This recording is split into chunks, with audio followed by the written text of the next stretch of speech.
నమస్కారం. నా పేరు అంబటి మల్లయ్య సుధాకర్ గంగపుత్ర. ఈరోజు చాలా సంతోషమైన వార్త. ఎందుకంటే గంగపుత్రుల గురించి ఒక యువ రక్తం మన పల్లికొండ అరవింద్ గంగపుత్ర అడ్వకేట్ ప్రతి విషయంలో గంగపుత్రుల గురించి అవగాహన ఉంది, సొసైటీ గురించి అవగాహన ఉంది. ఎక్కడ ఏం జరుగుతుంది, ఎక్కడ అన్యాయం జరుగుతుంది, ఏ ఊర్లలో జరుగుతుంది, ఎట్లా చేద్దామనే ఆతృత ప్లస్ ఆయనకు అదొక కులగజ్జి బాగుంది. మన మన గంగపుత్రులలో ఎంతమంది పెద్ద పెద్ద నాయకులు ఉన్నారు కానీ ఎవరు ముందుకు రావట్లేదు.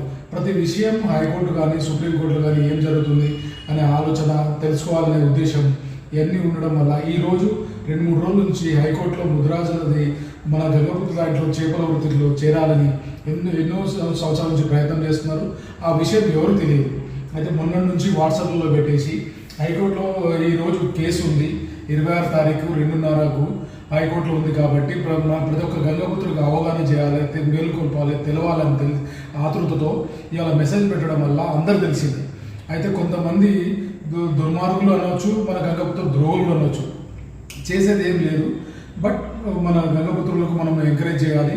ప్లస్ అరవింద్ చాలా మంచి పని చేస్తుండు. ఎందుకంటే హైకోర్టులో జరుగుతున్న కేసులో సీనియర్ అడ్వకేట్లతోటి, నాయకులు, హైకోర్టు జడ్జిలతోటి మంచి స్నేహభావం ఉంది. ప్లస్ మళ్ళీ సీనియర్ అడ్వకేట్ విద్యావతి గారితో కూడా మాట్లాడడం జరిగింది. ఆమె మన గంగపుత్రులకు సానుకూలంగా ఉన్నారు.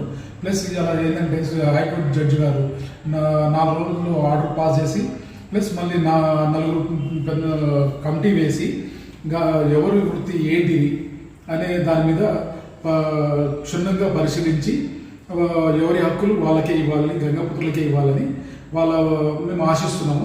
ప్లస్ అరవింద్ కూడా ధన్యవాదాలు తెలియజేస్తున్నాము. చాలా థ్యాంక్ యూ అరవింద్.